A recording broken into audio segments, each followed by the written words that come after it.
bonjour. Alexandre Lemaire. Il est 6h40 sur Europe 1. Dans le cortège traditionnel des changements du 1er mai, le SMIC est revalorisé de 2,2%, ainsi qu'Elisabeth Borne l'avait annoncé le mois dernier. La Première ministre qui appelle aussi les entreprises à renégocier les grilles salariales pour combattre les effets de l'inflation. Bonjour Gilles Berset. Bonjour. Professeur d'économie à Neoma Business School, vous êtes aussi président du groupe d'experts sur le SMIC. Le SMIC augmente donc d'un peu plus de 2%, ce qui porte sa revalorisation à 6% d'augmentation sur un an. Le voilà donc maintenant à 1 383 € net. C'est un coup de pouce, naturellement, pour un peu plus de 2 millions de salariés qui sont particulièrement frappés par l'inflation, hein.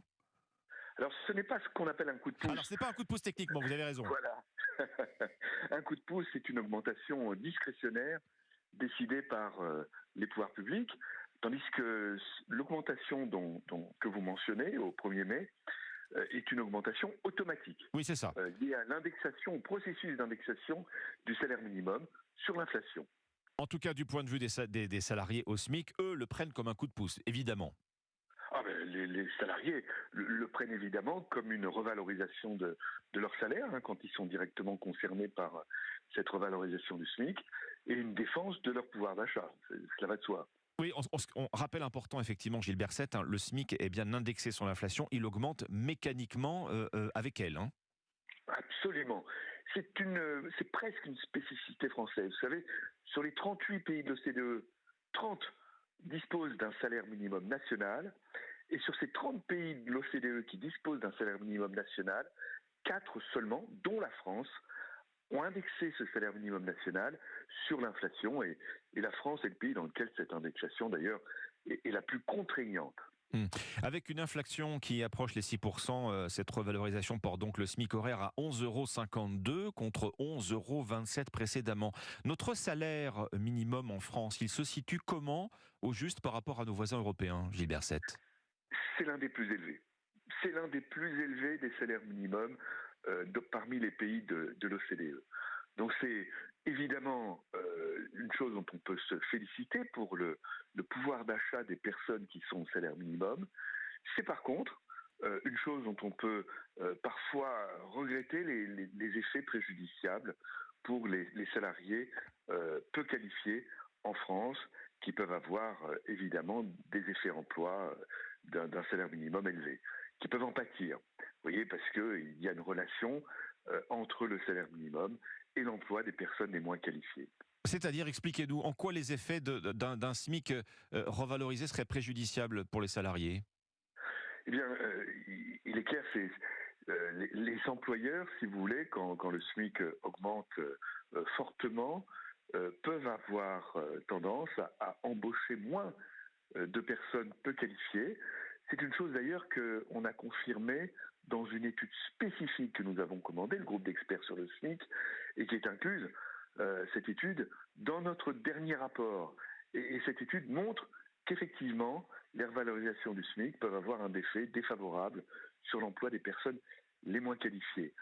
Plus le SMIC est élevé, encore une fois, moins les employeurs emploient des personnes peu qualifiées, fragiles, et dont le salaire se situe au SMIC ou très très proche du SMIC. Alors à gauche, pourtant, et en particulier au sein de la NUP, on réclame un SMIC à 1 500 € net. Donc ce n'est pas viable selon vous ? C'est viable évidemment, mais ça détruirait beaucoup d'emplois, c'est-à-dire ça augmenterait la pauvreté, ça augmenterait la situation désespérée de beaucoup de personnes peu qualifiées, qui peuvent directement, difficilement prétendre à une rémunération supérieure au SMIC. On a des exemples autour de nous. L'augmentation très forte du salaire minimum en Espagne en 2019, environ 20%. Cette augmentation très forte du salaire minimum en Espagne aurait détruit dans ce pays entre 80 000 et 160 000 emplois, nous dit la seule étude très très approfondie qui a été réalisée dans ce pays sur les effets de l'augmentation du salaire minimum espagnol. Donc vous voyez, les effets peuvent être très forts, très très violents, très préjudiciables, bien sûr, en termes de situation de détresse, de pauvreté des personnes concernées par ce salaire minimum. C'est la raison pour laquelle, en tant que président du groupe d'experts sur le SMIC, Gilles Berset, dans votre dernier rapport, vous appelez le gouvernement à s'abstenir de tout coup de pouce supplémentaire. On parle bien de coup de pouce cette fois-ci, lorsque le SMIC est revalorisé. Oui, absolument. Et je vais vous dire que nous ne sommes pas les seuls.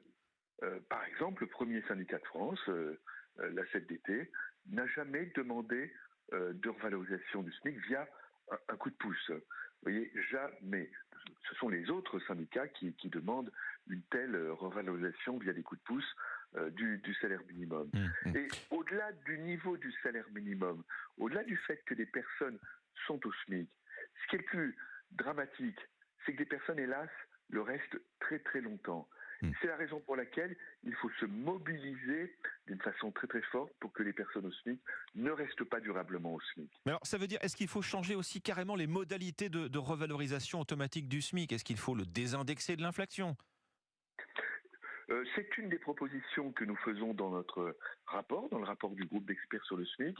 Nous proposons plutôt de valoriser le dialogue social, le rôle des partenaires sociaux, en indexant le salaire minimum non plus sur l'inflation, mais sur le résultat des négociations salariales qui sont tenues par les partenaires sociaux dans les différentes branches d'activité. Donc ce que nous proposons, c'est de passer d'une indexation automatique du SMIC sur l'inflation à une indexation automatique du SMIC sur le résultat des négociations engagées par les partenaires sociaux dans les différentes branches d'activité. Pour rebondir sur ce que vous disiez il y a quelques instants, Gilles Berset, on parle souvent du SMIC comme une trappe à bas salaire. C'est l'idée qu'un employeur soit tenté de maintenir le salaire de ses employés à un bas niveau pour continuer à bénéficier d'avantages spécifiques. Trappe à bas salaire, a raison, Gilles Berset? Alors, différents mécanismes peuvent effectivement aboutir à des effets de trappe à bas salaire. Les exonérations de contributions sociales peuvent évidemment désinciter très fortement les employeurs à relever les salaires au-dessus du SMIC. Et puis, du côté des salariés, eux-mêmes, tout l'ensemble des prestations, et il y en a beaucoup en France, qui sont évidemment dégressives quand le revenu du travail augmente, eh bien, aboutissent à des gains en termes de revenus affaiblis pour ces salariés quand le salaire minimum est revalorisé et quand leur salaire est revalorisé par rapport au salaire minimum. Bon, en résumé, Gilles Berset, si on augmente le SMIC, il faut que tout le reste suive. Si on augmente le SMIC, il faut que tout le reste Les suive autres salaires, je veux dire, oui.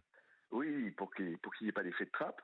Mais dans ce cas-là, évidemment, la France pâtirait de problèmes de compétitivité par rapport à ses concurrents étrangers. Et ces problèmes de compétitivité nous aboutiraient à perdre des emplois et à augmenter les situations tragiques que les salariés connaissent. Vous savez, il faut quand même se souvenir que c'est un gouvernement de gauche, le gouvernement de Pierre Mauroy, qui a interdit en 1983 l'indexation des salaires sur les prix, de tous les salaires sur les prix, pour une raison très simple, c'est que la France allait dans le mur, à l'époque, du fait de cette indexation. Merci Gilles Berset, professeur d'économie, je le rappelle, à Neoma Business School, président du groupe d'experts sur le SMIC. Merci à vous, 6h48.